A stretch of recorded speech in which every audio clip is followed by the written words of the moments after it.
이 집에서 나가! 나가야 할 사람은 내가 아니라 당신들이야. 이 집 오늘부로 내 명의로 넘어왔거든. 한옥희는 거울 앞에 섰습니다. 환갑을 맞은 오늘 자식들이 사준다며 억지로 입힌 분홍빛 한복. 저고리가 그녀의 마른 어깨를 감싸고 있었습니다. 거울 속 여인의 목덜미에는 깊게 패인 주름이 세로로 여러 줄 새겨져 있었고 그 주름 사이사이로 세월이 흘러내린 흔적이 강물처럼 보였습니다. 가슴팍은 앙상했습니다. 젖을 물리던 그 풍만했던 가슴은 온데간데였고 이제는 빈 쌀가마니처럼 쭈글쭈글 접혀버린 살가죽만 남아 있었습니다. 손을 들어 머리를 매만지려 했습니다. 그런데 거울에 비친 그녀의 손가락 끝을 보는 순간 오키는 움직임을 멈췄습니다. 10개의 손가락 끝마다 지문이 없었습니다. 아니, 정확히 말하자면 지문이 있긴 했으나 너무 얕아서 거의 보이지 않았습니다. 30년 동안 뜨거운 물에 손을 담그고 뜨거운 냄비를 잡고 뜨거운 다리미를 쥐고 뜨거운 프라이팬을 흔들던 세월이 그녀의 지문을 지워버렸던 것입니다. 오키는 천천히 손바닥을 펼쳐 들여다보았습니다. 생명선도 운명선도 이미 깊은 주름에 파묻혀 어디가 어딘지 알 수 없었습니다. 그저 거칠고 두꺼운 각질만이 손바닥 전체를 덮고 있었고 엄지손가락 아래쪽 두툼한 부분에는 칼에 베인 자국이 하얗게 남아 있었습니다. 2000년대 초 남편의 승진 축하상을 차리다가 물을 썰던 중 미끄러져 베인 상처였습니다. 당시 피가 철철 흘렀지만 병원에 갈 시간이 없어 그냥 소주를 부어 소독하고 헝겊을 동여맨 채 음식을 다 만들어냈던 기억이 어제 일처럼 생생했습니다. 거울에서 시선을 거두고 방문을 열었습니다. 거실에서는 웅성거리는 소리가 들려왔습니다. 남편 박철수의 목소리, 큰아들 박민준의 목소리, 며느리의 목소리, 그리고 낯선 여자의 목소리까지 뒤섞여 있었습니다. 오키는 문고리를 잡은 손에 힘을 주었습니다. 차가운 금속 손잡이가 그녀의 손바닥에 닿았고 그 차가움이 등골을 타고 올라왔습니다. 오늘은 2월 14일 그녀의 60번째 생일이었습니다. 30년 전 이맘때는 달랐습니다. 1993년 봄 29살의 한옥희는 구로동 다세대 주택 2층 작은 방에서 눈을 떴습니다. 창문 밖으로 공단 굴뚝에서 뿜어져 나오는 연기가 보였고 그 연기 사이로 희미하게 아침 해가 떠오르고 있었습니다. 옆에는 새신랑 박철수가 누워 있었습니다. 28살의 철수는 구청 말단 공무원이었습니다. 월급은 적었지만 안정적이었고 성실했습니다. 오키는 그것만으로 충분하다고 생각했습니다. 이불을 걷어내고 일어났습니다. 무릎이 시렸습니다. 방에 보일러가 없어 밤새 냉기가 올라왔던 것입니다. 오키는 양말을 신고 부엌으로 나갔습니다.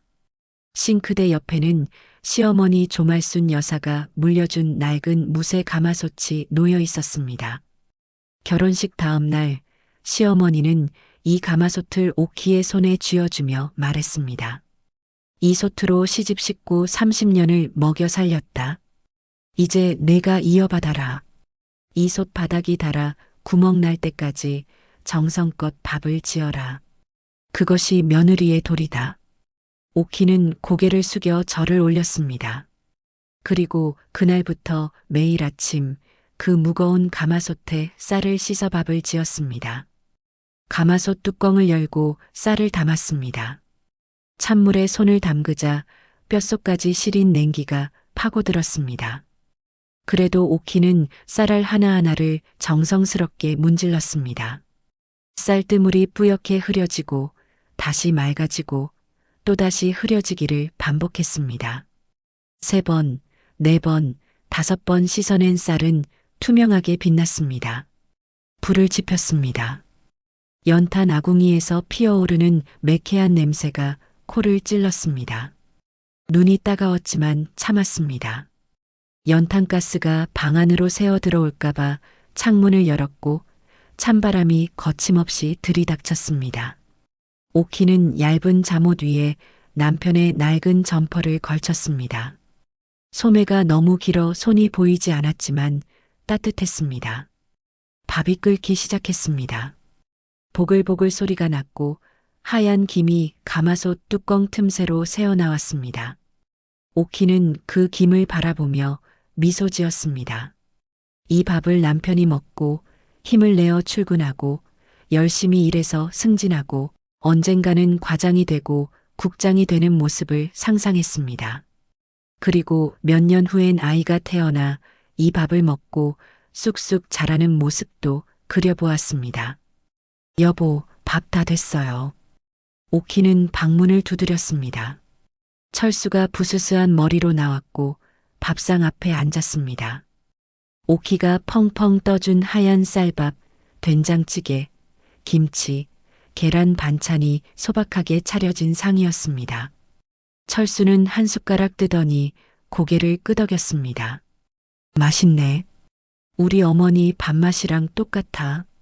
그 한마디에 오키의 가슴이 뭉클했습니다. 인정받았다는 느낌이었습니다. 자신이 이 집의 며느리로서, 아내로서 제 역할을 하고 있다는 증명 같았습니다. 세월은 빠르게 흘렀습니다. 1995년 큰아들 민준이가 태어났습니다. 오키는 진통을 겪으며 아이를 낳았고 젖을 물렸고 기저귀를 갈았고 밤새 울음을 달랬습니다. 잠은 하루 3시간도 채 자지 못했지만 행복했습니다. 아이의 보드라운 살결을, 작은 손가락을, 우유 냄새를 맡으며 오키는 이것이 자신의 운명이라고 믿었습니다. 1998년 둘째 딸 수진이가 태어났습니다. 집은 더 좁아졌고 살림은 더 팍팍해졌습니다. 철수의 월급만으로는 두 아이를 키우기 빠듯했습니다. 오키는 밤마다 가계부를 펼쳤습니다.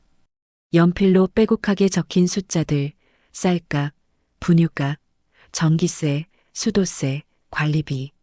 한 푼이라도 아끼기 위해 오키는 마트 전단지를 꼼꼼히 뒤졌고 할인 행사를 놓치지 않았고 남은 반찬을 버리지 않고 다시 끓여 먹었습니다. 2000년대 들어 철수는 드디어 과장으로 승진했습니다. 오키는 그날 밤 소고기를 사다가 미역국을 끓였습니다. 철수는 소주잔을 기울이며 말했습니다. 당신 덕분이야. 당신이 뒷바라지 안 해줬으면 나 여기까지 못 왔어. 오키는 웃으며 고개를 저었습니다. 무슨 소리예요? 당신이 열심히 해서 그런 거죠. 하지만 속으로는 뿌듯했습니다. 자신의 헌신이 헛되지 않았다는 생각에 가슴이 벅찼습니다. 2010년 철수는 국장까지 올랐습니다. 집도 이사했습니다. 강남 아파트 30평형대 깔끔한 신축이었습니다. 오키는 새 집에서 처음으로 따뜻한 보일러 바닥을 밟으며 눈물을 흘렸습니다. 20년 넘게 추운 방에서 살다가 마침내 따뜻한 집을 얻은 것입니다. 그러나 오키 자신을 위한 기쁨은 아니었습니다. 아이들이 따뜻한 방에서 공부할 수 있다는 것, 남편이 편히 쉴 수 있다는 것, 그것만으로 충분했습니다. 하지만 그 무렵부터였습니다. 철수의 눈빛이 변하기 시작한 것은 귀가 시간이 늦어졌습니다. 회식이 잦아졌고 주말 골프가 늘어났습니다. 오키가 차려놓은 밥상은 자주 식었고 철수는 먹고 왔어라는 말만 남긴 채 방으로 들어가 버렸습니다. 오키는 식은 밥을 혼자 먹으며 쓸쓸함을 삼켰습니다. 2023년 2월 14일, 바로 오늘. 오키는 거울 앞에서 한복 고름을 매만지며 깊은 숨을 내쉬었습니다. 30년이 흘렀습니다. 29에서 60까지 인생의 가장 아름다운 시절을 이 집안을 위해 바쳤습니다. 가마솥밥 냄새가 자신의 살냄새인 줄 알았고 자식 입에 밥 들어가는 소리가 세상의 유일한 노랫소리인 줄 알았습니다. 30년 불앞의 세월이 자신의 업인 줄로만 알았습니다. 그런데 오늘 환갑을 맞은 오늘 무언가 이상했습니다. 아침부터 집안 분위기가 묘했습니다. 철수는 오키를 제대로 쳐다보지도 않았고 아들 민주는 전화만 붙들고 있었고 며느리는 거실 소파에 앉아 손톱만 뜯고 있었습니다. 환갑 잔치를 한다며 호텔을 예약했다고 했는데 아무도 준비하는 기색이 보이지 않았습니다. 오키는 천천히 방문을 열고 거실로 나갔습니다. 그 순간 그녀는 소파에 앉아 있는 낯선 여자를 보았습니다. 30대 중반으로 보이는 여자, 짙은 화장에 명품 핸드백을 무릎에 올려놓고 다리를 꼬고 앉아 있었습니다. 그 여자의 발에는 빨간 밑창의 명품 구두가 신겨져 있었고 그 구두 굽이 오키가 30년간 걸레질해온 거실 마루 바닥을 무심히 찍고 있었습니다. 철수가 입을 열었습니다. 오키 앉아. 차갑고 단호한 목소리였습니다. 오키의 심장이 쿵 내려앉았습니다. 오키는 소파에 앉았습니다. 아니, 정확히 말하자면 주저앉았습니다. 무릎이 제대로 굽혀지지 않았던 것입니다. 30년 동안 쪼그려 앉아 걸레질을 하고 무릎 꿇고 화장실 타일을 닦고 낮은 식탁 앞에서 밥을 먹던 세월이 그녀의 무릎 연골을 다 닳게 만들었습니다. 비 오는 날이면 무릎 속이 구멍 난 것처럼 시렸고 계단을 오를 때마다 뼈가 서걱거리는 소리가 났습니다. 소파에 앉자 등이 자동으로 굽어졌습니다. 펴려고 해도 펴지지 않았습니다. 이것도 세월의 흔적이었습니다. 1995년부터 2020년까지 25년간 매주 일요일 아침마다 다림질을 했던 기억이 떠올랐습니다. 일요일 새벽 5시 오키는 다리 밑판을 펼쳤습니다. 철수의 와이셔츠 5벌이 빨래 건조대에 걸려 있었습니다. 월요일부터 금요일까지 입을 셔츠들이었습니다. 오키는 하나씩 꺼내 다림질대 위에 펼쳤습니다. 다리미에서 하얀 증기가 뿜어져 나왔고 뜨거운 열기가 얼굴을 훅 때렸습니다. 땀이 이마로 흘러내렸지만 닦을 겨를이 없었습니다. 와이셔츠 깃을 세우는 것이 가장 어려웠습니다. 깃을 반듯하게 세우려면 다리미를 깃 안쪽으로 밀어넣어 여러 번 눌러야 했습니다. 그러려면 허리를 구부려야 했고 고개를 숙여야 했고 등을 둥글게 말아야 했습니다. 한 벌 다리는데 15분, 5벌이면 1시간 넘게 그 자세를 유지해야 했습니다. 처음 몇 년은 괜찮았습니다. 젊었으니까요. 그런데 40대에 접어들면서부터 허리가 아프기 시작했습니다. 다림질을 마치고 일어서려 하면 허리가 펴지지 않았습니다. 손으로 허리를 짚고 천천히, 아주 천천히 등을 펴야 했습니다. 그때마다 등뼈에서 뚝뚝 소리가 났습니다. 엄마, 등 왜 그렇게 굽었어?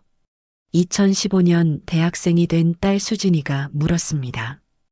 오키는 웃으며 대답했습니다. 나이 들면 다 이래. 괜찮아. 하지만 괜찮지 않았습니다. 거울을 보면 자신의 등이 새우처럼 굽어 있었습니다. 옷을 입으면 뒷부분이 불룩 솟아올랐고 걸을 때마다 고개가 앞으로 나갔습니다. 병원에 가야 한다는 생각은 했지만 시간이 없었습니다. 아니, 시간을 낼 수 없었습니다. 병원 가는 시간에 장을 봐야 했고 밥을 해야 했고 빨래를 해야 했습니다. 2000년대 초반 큰아들 민준이가 중학교에 입학했습니다. 사춘기였습니다. 민준은 학교에서 돌아오면 방문을 쾅 닫고 들어가 버렸습니다. 말수가 줄었고 밥을 먹을 때도 고개를 숙인 채 숟가락질만 했습니다. 어느 날 밤 오키는 민준의 방문 앞에서 망설였습니다. 노크를 해야 할까 말까? 혹시 공부에 방해되지는 않을까?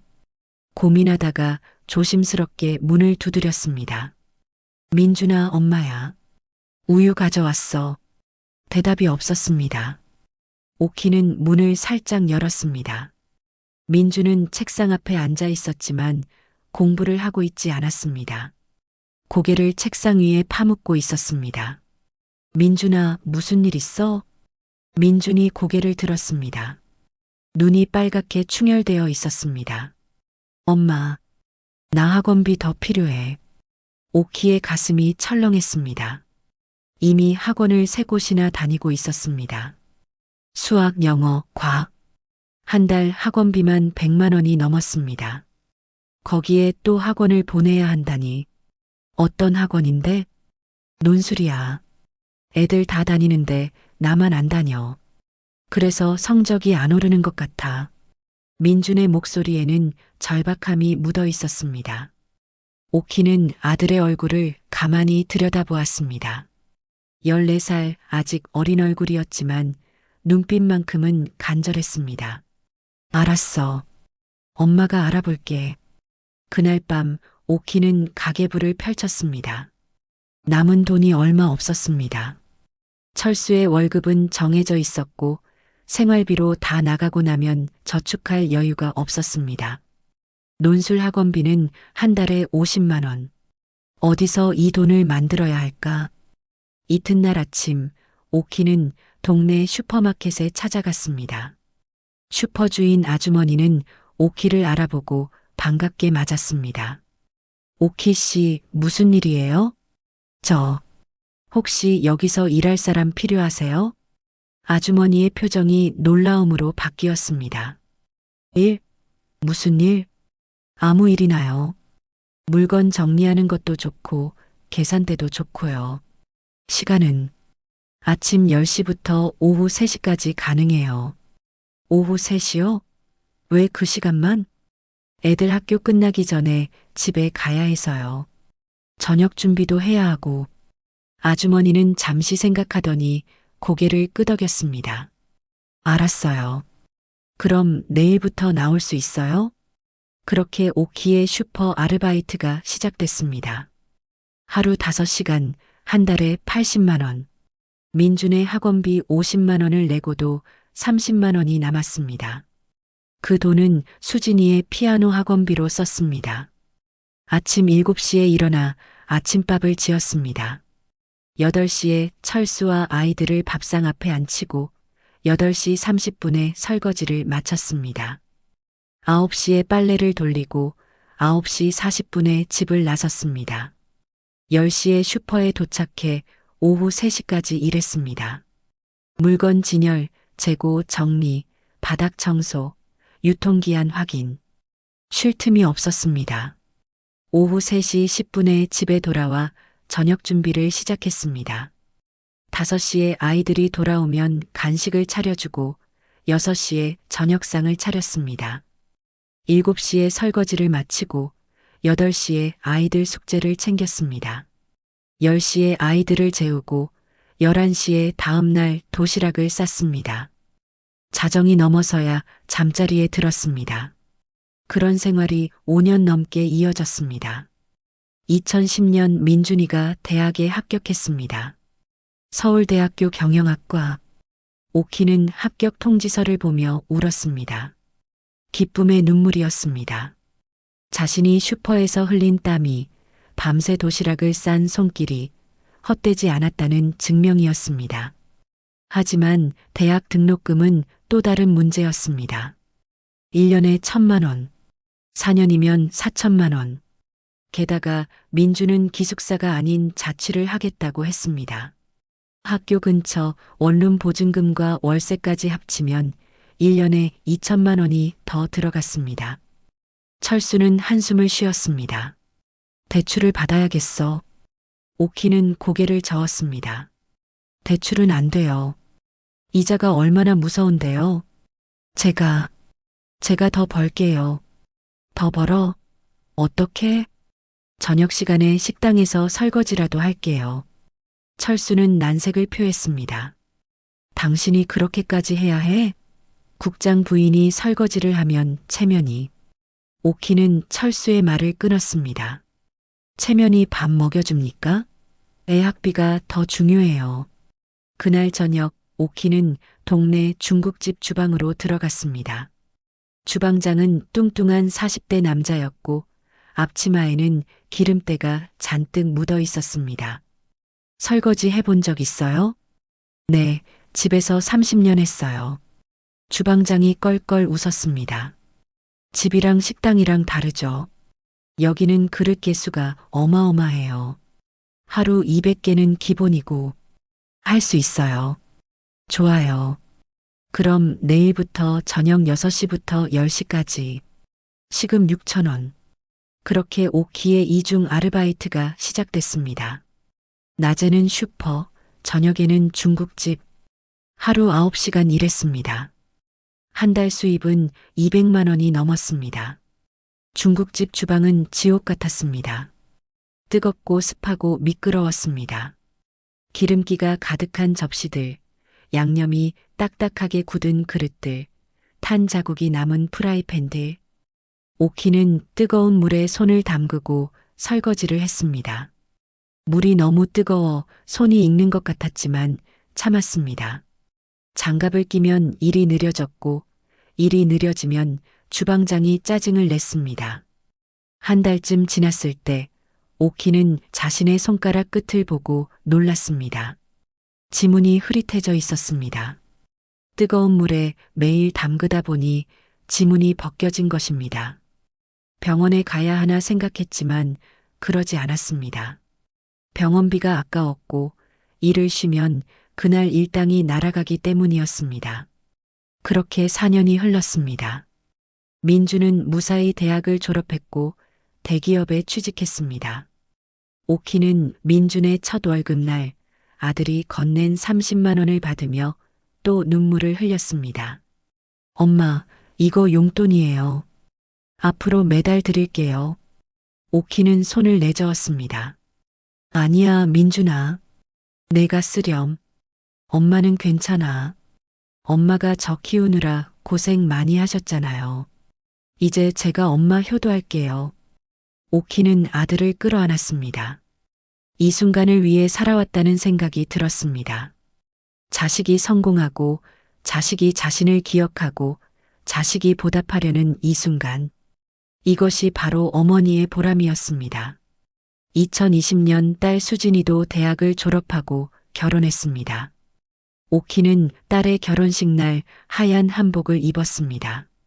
거울을 보니 머리카락이 반쯤 휘어져 있었고 얼굴에는 깊은 주름이 패여 있었습니다.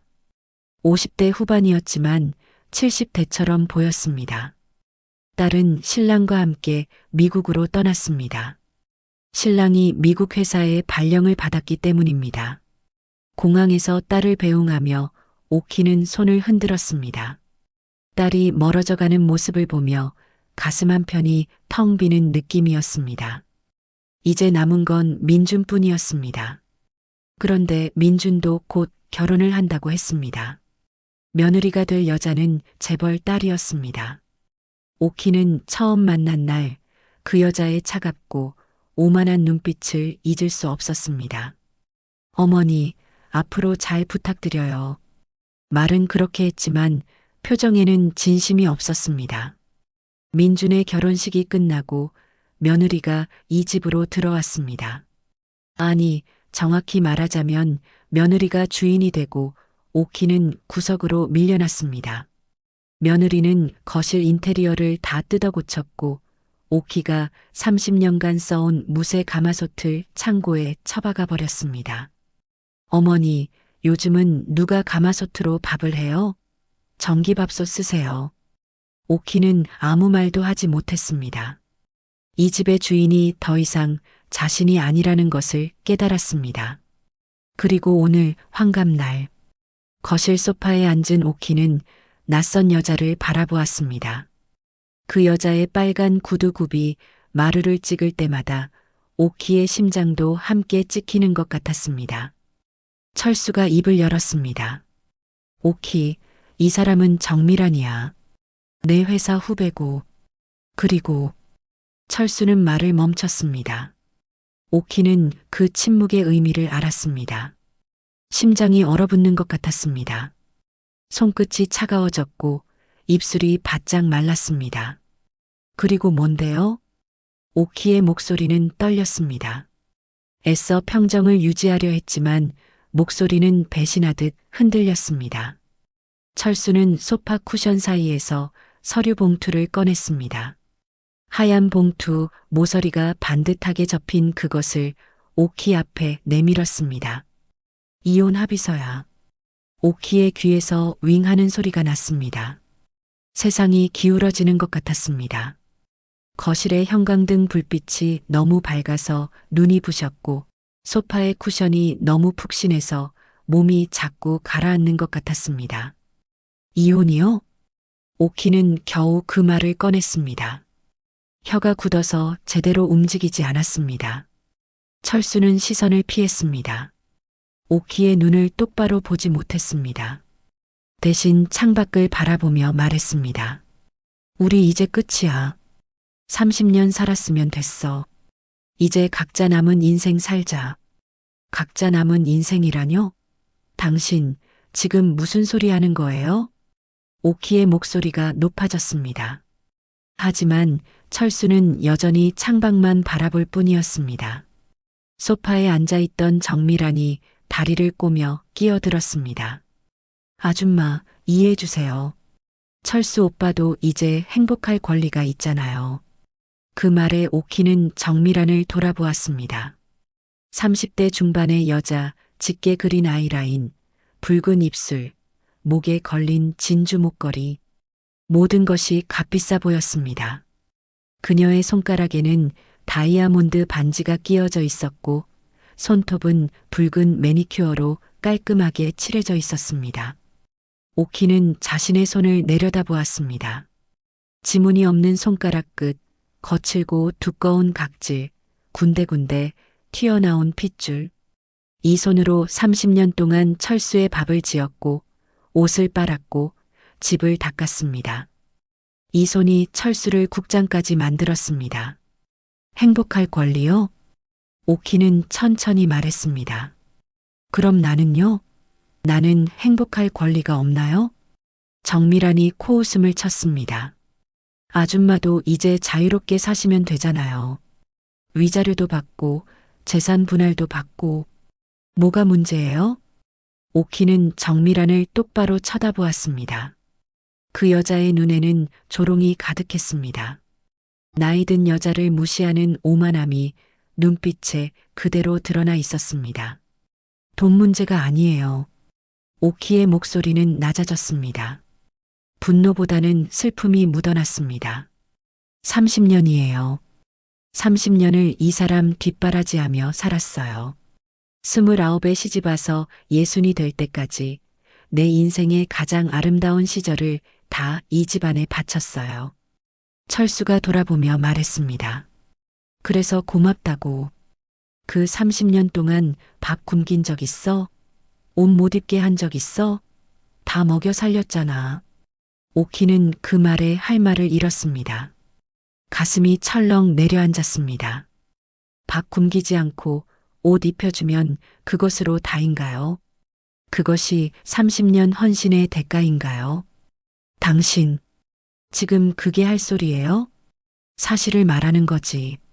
난 내 역할 다 했어. 돈 벌어다 줬고, 집 마련해줬고, 애들 학비 댔어. 그럼 됐잖아. 철수의 목소리는 차가웠습니다. 마치 업무 보고를 하듯 감정 없이 말했습니다. 오키는 눈을 감았습니다. 눈 뒤에서 뜨거운 것이 차올랐습니다. 하지만 울지 않았습니다. 울면 안 된다는 것을 알았습니다. 울면 약해 보이고 약해 보이면 더 무시당할 것이기 때문입니다. 당신 그 돈이 어디서 나온 것 같아요? 오키는 눈을 뜨며 물었습니다. 당신 월급만으로 이 집 샀어요? 애들 학비 댔어요? 나도 돈 벌었어요. 슈퍼에서, 중국집에서 내 몸 갈아서 번 돈이에요. 철수는 한숨을 쉬었습니다. 그러니까 위자료 주고 재산 분할 해준다잖아. 반 떼어줄게. 그럼 만족해? 반이요? 오키는 웃음이 나왔습니다. 비웃음이 아니라 허무함에서 나오는 웃음이었습니다. 반으로 나눌 수 있는 게 아니에요. 내 30년은 돈으로 환산할 수 없어요. 정미란이 다시 끼어들었습니다. 아줌마, 너무 감정적으로 나오지 마세요. 이혼은 이성적으로 처리해야죠. 어차피 끝난 관계인데 뭐. 오키는 정미란을 노려보았습니다. 그 여자는 태연하게 핸드백을 열어 립스틱을 꺼내 입술에 발랐습니다. 거울도 보지 않고 능숙하게 바르는 모습이 오키의 신경을 긁었습니다. 당신은 뭐예요? 무슨 자격으로 남의 가정에 끼어들어서 이혼을 부추기는 거예요? 정미라는 립스틱을 핸드백에 넣으며 대답했습니다. 자격이요? 사랑하는 사람의 연인이면 충분하죠. 그리고 솔직히 말할게요, 아줌마. 철수 오빠는 당신을 사랑한 적 없어요. 그냥 편했던 거예요. 밥 해주고, 빨래 해주고, 집안일 해주는 가전제품 같았던 거라고요. 가전제품. 그 단어가 오키의 귀에 쩡 울렸습니다. 가전제품. 밥을 짓는 밥솥, 빨래를 하는 세탁기, 바닥을 닦는 로봇 청소기. 자신이 30년 동안 그런 존재였단 말인가요? 오키는 철수를 돌아보았습니다. 당신도 그렇게 생각해요? 내가 가전제품이었어요? 철수는 대답하지 않았습니다. 침묵이 대답이었습니다. 오키는 그 침묵에서 모든 것을 알았습니다. 바로 그때 현관문이 열렸습니다. 큰아들 민준이 들어왔습니다. 민준은 거실을 둘러보더니 난처한 표정을 지었습니다. 아버지, 벌써 말씀하신 거예요? 철수가 고개를 끄덕였습니다. 민준은 오키에게 다가왔습니다. 엄마. 오키는 아들을 올려다보았습니다. 30대 초반의 민준, 정장을 말끔하게 차려입은 모습이 당당해 보였습니다. 오키는 이 아들을 낳고 키우고 공부시키고 대학 보내고 취직시키기까지 얼마나 많은 밤을 새웠는지 기억했습니다. 민준아, 너는 뭐라고 생각하니? 오키는 떨리는 목소리로 물었습니다. 아버지가 나한테 이혼하자는데 너는 어떻게 생각해? 민준은 시선을 피했습니다. 아버지를 닮았습니다. 불편한 상황에서 눈을 마주치지 못하는 것까지. 엄마, 아버지 말씀도 일리가 있어요. 오키의 심장이 쿵 내려앉았습니다. 뭐라고? 아버지도 이제 60 중반이잖아요. 남은 인생 행복하게 사셔야죠. 엄마도 마찬가지고요.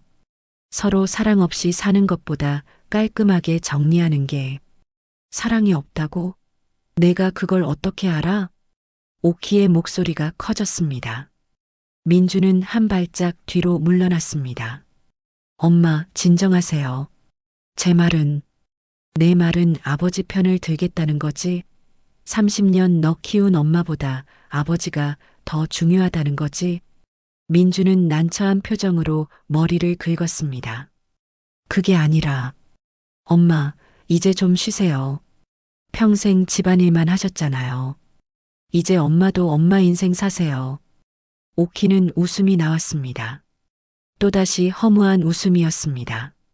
내 인생을 살라고? 그럼 지난 30년은 뭐였니? 내 인생이 아니었어? 민주는 대답하지 못했습니다. 오키는 천천히 일어났습니다. 무릎이 뻐근했지만 참았습니다. 굽은 등을 펴려 애썼지만 펴지지 않았습니다. 그래도 괜찮았습니다. 굽은 등이라도 당당하게 설 수 있다는 것을 보여주고 싶었습니다. 알았어요. 이혼하죠. 오키의 말에 철수의 얼굴에 안도의 표정이 스쳤습니다. 정미라는 미소를 지었습니다. 민주는 어색하게 고개를 끄덕였습니다. 대신 조건이 있어요. 오키는 서류 봉투를 집어들었습니다. 재산 분할 제대로 해야 해요. 이 집 반으로 나누고 당신 퇴직금 반으로 나누고 예금 반으로 나누고 그리고 위자료도 받을 거예요. 30년 헌신에 대한 보상으로. 철수가 인상을 찌푸렸습니다. 위자료까지? 당연하죠. 당신이 바람 피운 거 증거도 다 있어요. 오키는 핸드폰을 꺼내 들었습니다. 사실 증거 같은 건 없었습니다. 하지만 허세라도 부려야 했습니다. 짓밟히지 않기 위해서.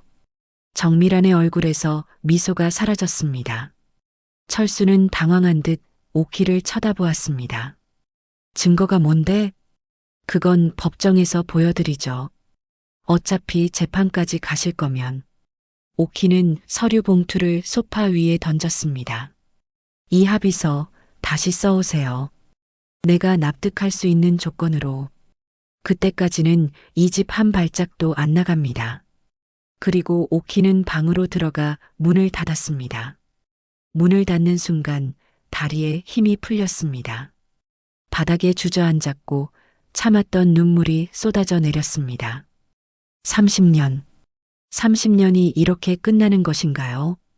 자신이 바친 청춘이, 흘린 땀이, 닳아 없어진 지문이, 굽어버린 등이 이렇게 무참하게 짓밟히는 것인가요? 오키는 울었습니다. 소리내어 울지는 못했습니다. 거실에서 들릴까봐. 대신 이불을 입에 물고 울었습니다. 어깨가 들썩였고 온몸이 떨렸습니다. 그렇게 한참을 울고 나서 오키는 눈물을 닦았습니다. 더 이상 울지 않기로 했습니다. 울어봤자 달라지는 것은 없었습니다. 이제는 싸워야 했습니다. 지혜롭게, 단호하게, 끝까지. 오키는 일어나 서랍을 열었습니다. 오래된 가계부가 나왔습니다. 30년 동안 기록한 가계부. 매달 수입과 지출이 빼곡하게 적혀 있었습니다. 오키는 그 가계부를 펼쳤습니다. 1993년 3월 쌀 2만 원, 반찬 3만 원, 전기세 5천 원. 1995년 5월 분유 5만 원, 기저귀 3만 원, 병원비 10만 원. 2000년 7월 학원비 100만 원, 책값 20만 원, 급식비 10만 원. 모든 것이 기록되어 있었습니다. 한 푼 한 푼 아껴 모은 돈, 자식을 위해 쓴 돈, 남편을 위해 쓴 돈. 오키는 그 숫자들을 보며 다짐했습니다. 이것이 증거다. 내가 이 집안에 바친 것의 증거다. 이걸로 싸우겠다. 사흘이 지났습니다. 오키는 방에서 나오지 않았습니다. 식사도 거의 하지 않았습니다. 물만 마시고 가계부만 들여다보았습니다. 철수는 몇 번 문을 두드렸지만 오키는 대답하지 않았습니다. 거실에서는 정미란의 목소리가 들렸고 민준 부부가 드나드는 소리가 났습니다. 며느리의 차가운 웃음소리도 섞여 있었습니다. 오키는 창밖을 바라보았습니다. 2월 중순의 하늘은 잿빛이었습니다. 봄이 오려면 아직 멀었습니다. 나무가지는 앙상했고 바람은 차갑게 불었습니다. 문득 시어머니가 생각났습니다. 조말순 여사. 75살의 시어머니는 7년 전부터 요양원에 계셨습니다. 치매 진단을 받은 후였습니다. 오키는 매주 토요일마다 요양원을 찾아갔습니다. 과일을 깎아드리고 손톱을 깎아드리고 말벗이 되어드렸습니다. 시어머니는 대부분 멍하니 앉아 계셨지만 가끔 오키의 손을 꼭 잡았습니다. 오키야. 네, 어머님. 고생이 많구나. 그 말 한마디에 오키는 늘 울컥했습니다. 시어머니만이 자신의 고생을 알아봐 주셨습니다. 남편도 자식도 몰랐지만 시어머니는 알고 계셨습니다. 오키는 핸드폰을 꺼냈습니다. 요양원 원장 번호를 찾아 전화를 걸었습니다. 여보세요, 원장님. 저 박철수 어머님 며느리 한옥희입니다. 아, 오키 씨. 무슨 일이세요? 제가 어머님 좀 뵙고 싶은데 오늘 괜찮을까요? 물론이죠. 오세요. 어머님께서 요즘 컨디션이 좀 나아지셨어요. 오키는 전화를 끊고 옷을 챙겨 입었습니다. 거울을 보니 얼굴이 몰라보게 수척해져 있었습니다. 사흘 동안 제대로 먹지 못한 탓이었습니다. 그래도 괜찮았습니다. 화장을 하지 않은 맨얼굴이 오히려 솔직해 보였습니다. 방문을 열고 거실로 나갔습니다. 소파에는 정미란이 앉아 있었고 그 옆에는 철수가 신문을 보고 있었습니다. 두 사람은 너무나 자연스러웠습니다. 마치 오래된 부부처럼. 어디가? 철수가 신문에서 눈을 떼지 않고 물었습니다. 어머님 뵈러 갑니다. 요양원? 뭐하러? 며느리니까요. 찾아뵙는 게 당연한 거 아닙니까? 철수는 코웃음을 쳤습니다. 치매 걸린 사람한테 가봤자 알아보지도 못하는데 오키는 대꾸하지 않았습니다. 현관문을 열고 나갔습니다. 뒤에서 정미란의 낄낄거리는 웃음소리가 들렸지만 신경 쓰지 않았습니다. 요양원은 집에서 1시간 거리였습니다. 버스를 2번 갈아타고 마지막에는 10분을 걸어야 했습니다. 요양원 건물은 오래되었지만 깨끗했습니다. 정원에는 겨울 장미가 몇 송이 피어 있었고 현관 앞에는 휠체어에 앉은 노인들이 햇볕을 쓰고 계셨습니다. 오키는 2층으로 올라갔습니다. 복도를 지나 203호실 문을 열었습니다. 시어머니는 침대에 앉아 창밖을 바라보고 계셨습니다. 하얀 머리카락이 햇빛에 반짝였고 마른 어깨가 앙상해 보였습니다. 어머님, 오키가 조심스럽게 불렀습니다. 시어머니가 천천히 고개를 돌렸습니다. 흐릿한 눈동자가 오키를 향했습니다. 잠시 멈칫하더니 시어머니의 입가에 희미한 미소가 번졌습니다. 오키구나. 네, 어머님. 저예요. 오키는 시어머니 곁으로 다가가 손을 잡았습니다. 뼈만 앙상하게 남은 손이었습니다. 그 손을 꼭 쥐자 시어머니가 고개를 끄덕였습니다. 왔구나. 오랜만이네. 저번 주에도 왔었는데요. 그랬나? 기억이 안 나네. 시어머니는 쓸쓸하게 웃었습니다. 치매는 기억을 지워버렸지만 표정만큼은 또렷했습니다. 오키는 가방에서 사과를 꺼냈습니다. 미리 깎아온 사과를 작은 통에 담아왔습니다. 포크로 한 조각을 찍어 시어머니 입에 넣어드렸습니다. 시어머니는 천천히 씹었습니다. 맛있네. 많이 드세요. 두 사람은 한동안 말없이 앉아 있었습니다. 창밖으로 참새 몇 마리가 날아다녔고 멀리서 차 지나가는 소리가 들렸습니다. 어머님, 오키가 조심스럽게 입을 열었습니다. 저 철수하고 이혼하게 됐어요. 시어머니의 손이 미세하게 떨렸습니다. 고개를 돌려 오키를 똑바로 쳐다보았습니다. 흐릿하던 눈동자가 갑자기 또렷해졌습니다. 뭐라고? 철수가 다른 여자 만나서 이혼하자고 했어요. 시어머니의 얼굴이 굳어졌습니다. 입술이 파르르 떨렸고 숨소리가 거칠어졌습니다. 그 자식이 감히. 시어머니는 침대에서 일어나려 했습니다. 오키가 황급히 부축했습니다. 어머님 괜찮으세요? 괜찮긴 뭐가 괜찮아. 당장 그 자식 데려와. 내가 혼을 내줄 테니. 시어머니의 목소리는 떨렸지만 단호했습니다. 치매 환자의 목소리가 아니었습니다. 또렷하고 힘이 있었습니다. 오키는 시어머니를 다시 침대에 앉혔습니다. 시어머니는 거친 숨을 몰아쉬며 오키의 손을 꼭 잡았습니다. 오키야, 너 내 말 잘 들어. 네, 어머님. 내가 치매 걸렸다고 아무것도 모를 것 같지? 천만에. 다 알고 있어. 철수가 얼마나 못된 놈인지, 민준이가 얼마나 아버지만 따르는지 다 봤어. 오키는 놀라 시어머니를 쳐다보았습니다. 어머님, 그럼 치매가. 치매 맞아. 기억은 가물가물해. 방금 먹은 밥도 잊어버려. 근데 중요한 건 아니죠. 내가 얼마나 고생했는지 그건 절대 아니죠. 시어머니는 침대 옆 서랍을 열었습니다. 그 안에서 낡은 봉투를 꺼냈습니다. 노란색으로 바랜 봉투, 모서리가 해진 그것을 오키의 손에 쥐어주었습니다. 이거 열어봐. 오키는 떨리는 손으로 봉투를 열었습니다. 안에서 서류 몇 장이 나왔습니다. 오키는 첫 장을 펼쳤습니다. 부동산 권리증이었습니다. 종로구 관철동 5층짜리 빌딩. 소유주 이름은 한오키. 오키는 숨이 멎는 것 같았습니다. 이게 뭐예요? 내 거야. 30년 전 내가 시집 올 때 내가 마련해뒀어. 어떻게요? 시어머니는 깊은 한숨을 쉬었습니다.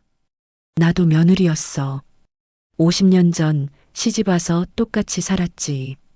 불 앞에서 가마솥 앞에서 손이 닳도록 일했어. 그런데 시어머니가 돌아가시기 전에 나한테 이 빌딩을 물려주셨어. 며느리는 그림자로 살지만 그림자에게도 재산이 있어야 한다고 하시면서 오키의 눈에서 눈물이 흘러내렸습니다.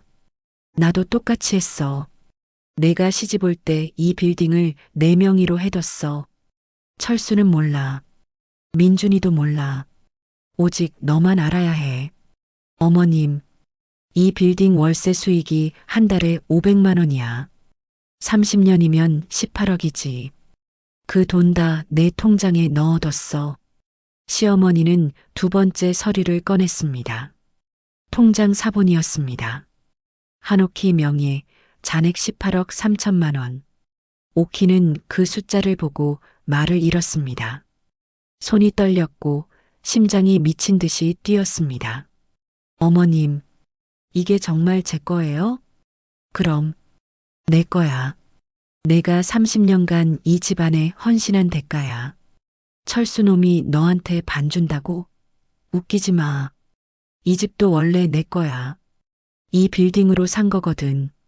오키는 고개를 들어 시어머니를 바라보았습니다.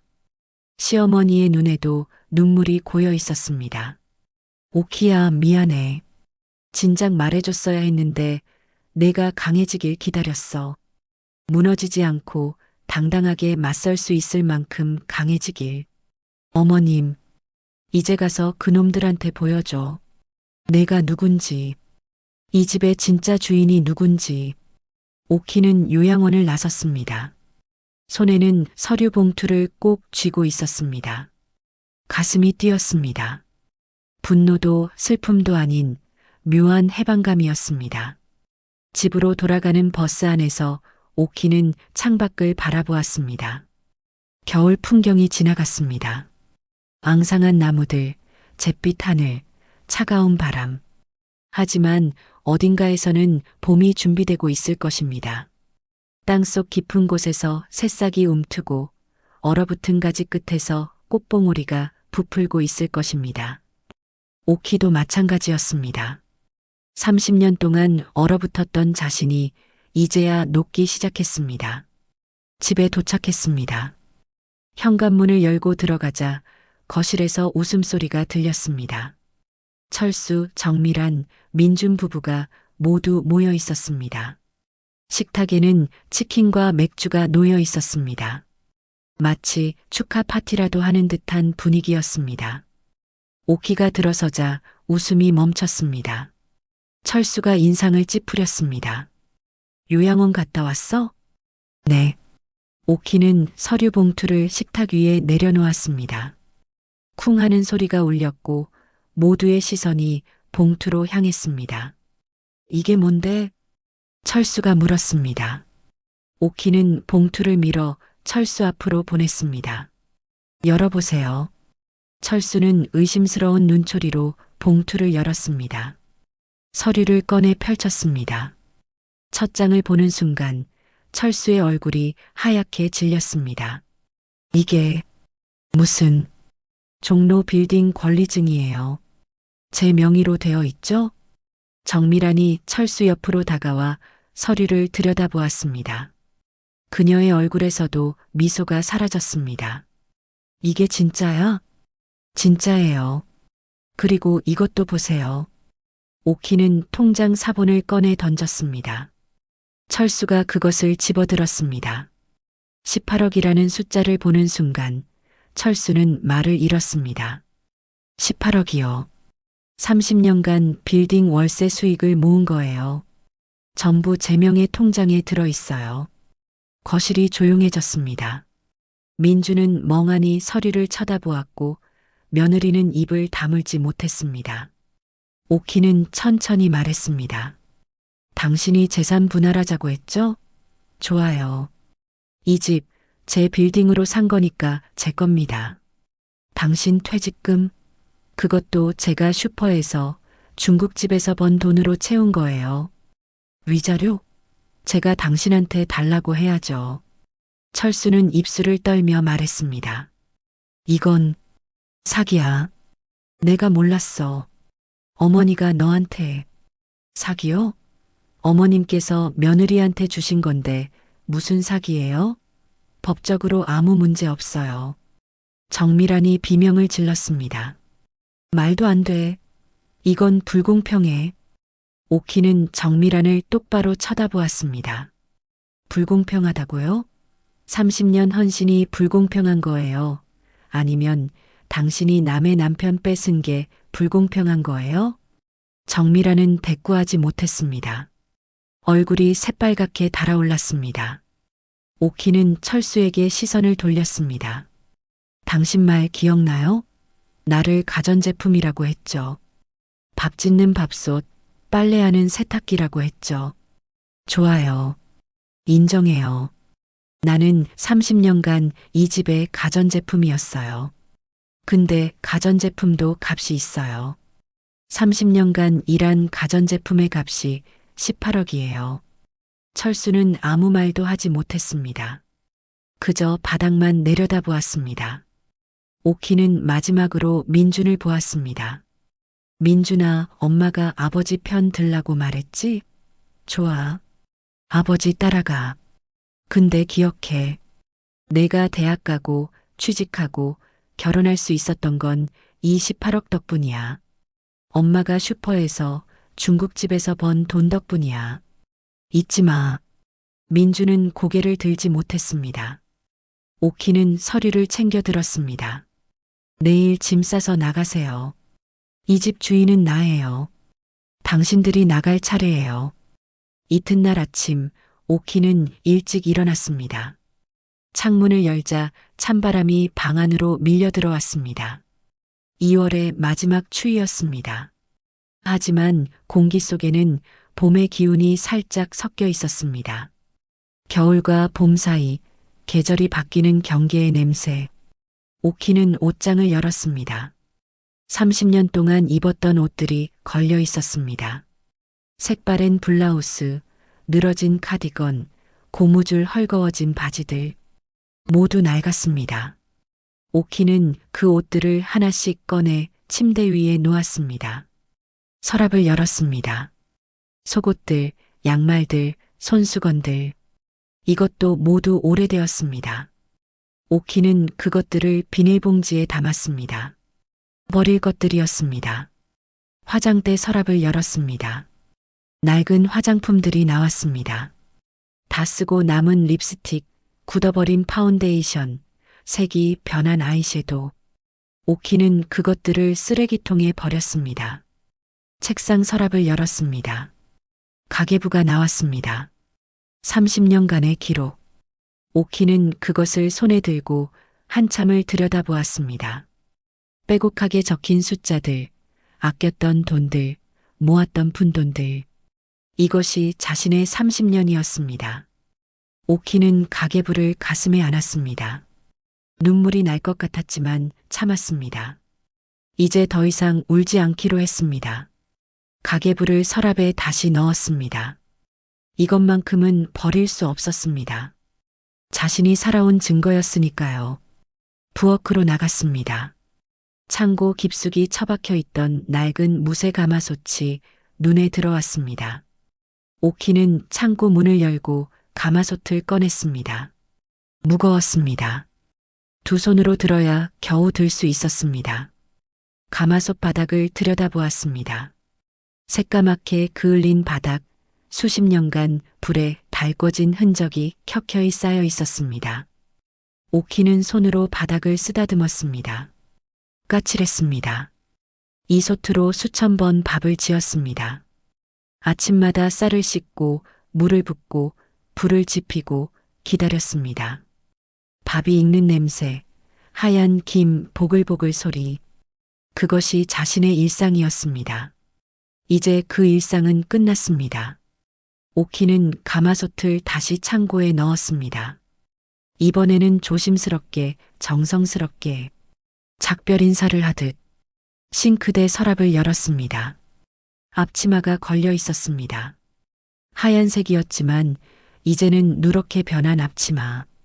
기름때가 묻어 있고 얼룩이 여기저기 남아 있었습니다.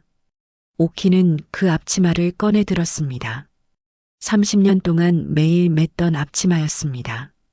아침에 일어나면 제일 먼저 이것을 두르고 밤에 자기 전에 제일 마지막으로 벗었습니다. 이 앞치마가 곧 자신이었습니다. 오키는 앞치마를 접어 손에 들었습니다. 이것은 버리지 않을 것입니다. 대신 다른 곳에 둘 것입니다. 거실로 나갔습니다. 아무도 없었습니다. 철수는 어젯밤 나갔고 정미란도 따라갔습니다. 민준 부부도 어제 저녁에 나갔습니다. 모두 떠났습니다. 소파에 앉았습니다. 텅 빈 거실이 낯설게 느껴졌습니다. 30년 동안 이 집에 살았지만 이렇게 조용한 적은 처음이었습니다. 언제나 누군가의 목소리가 있었고, 누군가의 발소리가 있었고, 누군가를 위해 무언가를 하는 소리가 있었습니다. 이제 그 소리들이 사라졌습니다. 남은 것은 정막뿐이었습니다. 오키는 창밖을 바라보았습니다. 아파트 단지 안작은 공원이 보였습니다. 벤치에 노인 한 분이 앉아 비둘기에게 모이를 주고 있었습니다. 평화로운 풍경이었습니다.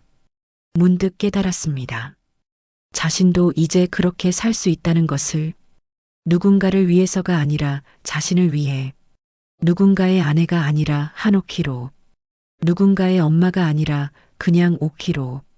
오키는 일어났습니다. 방으로 가서 캐리어를 꺼냈습니다. 먼지가 쌓여 있었습니다. 10년도 더 된 캐리어였습니다. 여행을 간 적이 없어서 거의 쓰지 않았던 것입니다. 캐리어를 닦았습니다. 깨끗해졌습니다. 그리고 옷을 넣기 시작했습니다. 많이 넣지 않았습니다. 속옷 몇 벌, 간편한 옷 몇 벌, 화장품 조금. 그것으로 충분했습니다. 서랍에서 여권을 꺼냈습니다. 15년 전에 만들었던 여권이었습니다. 당시 딸이 해외로 신혼여행을 간다며 엄마도 여권을 만들라고 했었습니다. 나중에 같이 여행 가요라고 했지만 그 나중은 오지 않았습니다. 여권을 펼쳤습니다.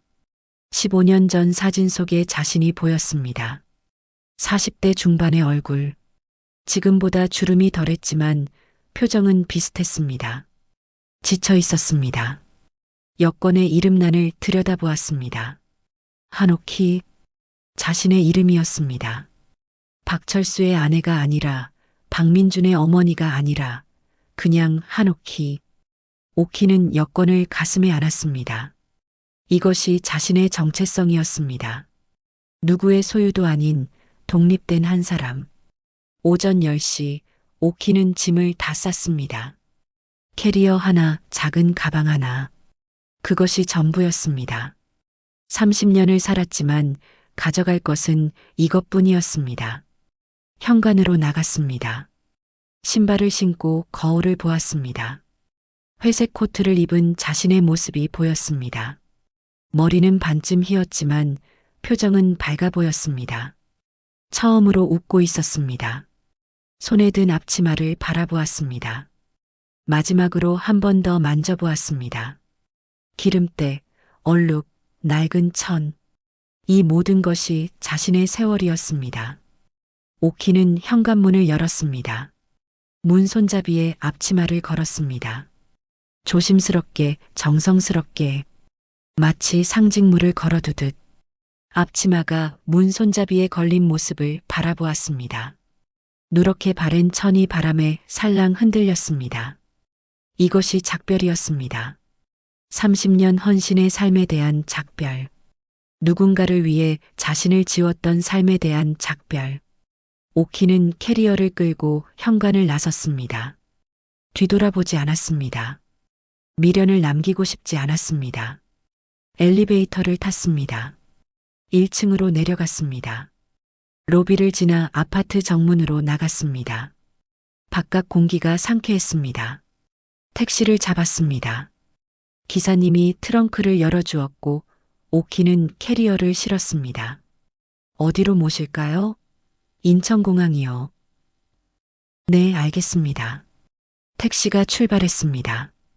오키는 뒷좌석에 앉아 창밖을 바라보았습니다. 아파트가 멀어졌습니다. 30년을 살았던 곳이 점점 작아졌습니다. 슬프지 않았습니다. 오히려 후련했습니다. 가슴이 뻥 뚫린 것 같았습니다. 고속도로를 달렸습니다. 차창 밖으로 풍경이 지나갔습니다. 건물들, 나무들, 하늘. 모든 것이 새로워 보였습니다. 오키는 가방에서 여권을 꺼냈습니다. 다시 한번 자신의 이름을 확인했습니다. 한오키, 이제 이 이름으로 살아갈 것입니다. 핸드폰을 꺼냈습니다. 여행사에 전화를 걸었습니다. 여보세요. 일주일 후 유럽 패키지 여행 자리 있나요? 잠시만요. 확인해 드리겠습니다. 잠시 후 상담원이 대답했습니다. 네, 자리 있습니다. 프랑스, 이탈리아, 스위스 15일 코스인데요. 좋아요. 예약할게요. 성함이 어떻게 되시나요? 한오키요. 자신의 이름을 말하는 것이 이렇게 기분 좋은 줄 몰랐습니다. 예약을 마치고 전화를 끊었습니다. 오키는 미소를 지었습니다. 15일간의 자유.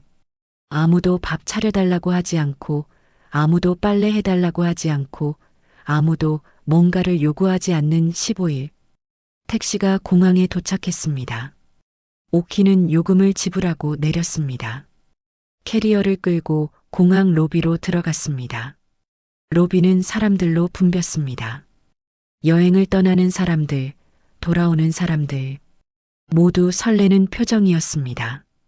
오키는 벤치에 앉았습니다. 캐리어를 옆에 두고 주변을 둘러보았습니다. 젊은 커플이 손을 잡고 지나갔고, 가족 단위 여행객들이 웃으며 걸어갔고, 혼자 여행하는 사람도 보였습니다. 모두 자유로워 보였습니다. 오키도 이제 자유로웠습니다. 공항 창밖으로 비행기가 이륙하는 모습이 보였습니다. 거대한 비행기가 활주로를 달리다가 하늘로 솟아올랐습니다. 땅을 박차고 구름 위로 날아오르는 모습이 아름다웠습니다. 오키는 그 모습을 보며 생각했습니다. 자신도 저 비행기 같다고. 30년 동안 땅에 붙어 있었지만 이제 날아오를 수 있다고. 누구를 위해 사는 것이 아니라 자신을 위해. 누구의 그림자가 아니라 자신의 빛으로. 핸드폰이 울렸습니다. 민준이었습니다. 오키는 잠시 망설이다가 받지 않았습니다. 지금은 아니었습니다. 나중에 자신이 준비되었을 때 받겠다고 생각했습니다. 핸드폰을 가방에 넣었습니다. 다시 창밖을 바라보았습니다. 30년 동안 자신을 태워 남을 따뜻하게 했습니다. 연탄처럼, 가마솥 밑에 불처럼 자신은 타들어가면서 다른 사람들을 따뜻하게 했습니다. 이제 그 삶은 끝났습니다. 이제는 자신을 위해 타오를 것입니다. 촛불처럼 자신을 밝히는 빛이 될 것입니다. 한오키는 일어났습니다. 캐리어를 끌고 출국장으로 향했습니다. 발걸음이 가벼웠습니다. 굽었던 등이 조금 펴진 것 같았습니다. 출국장 입구에서 한 번 뒤를 돌아보았습니다. 로비가 보였습니다. 사람들이 보였습니다. 그리고 그 너머로 자신이 살았던 세상이 있었습니다. 작별을 고했습니다. 그리고 앞을 향해 걸었습니다. 새로운 세상을 향해, 자신만의 인생을 향해, 한오키라는 이름을 향해, 훗날 누군가 물을 것입니다. 예순에 새로 시작하기 너무 늦은 거 아닌가요? 그때 오키는 이렇게 대답할 것입니다. 늦었다고 생각할 때가 가장 빠른 때입니다. 아직 숨 쉬고 있다면, 아직 걸을 수 있다면, 아직 꿈꿀 수 있다면 늦은 게 아닙니다. 그리고 덧붙일 것입니다.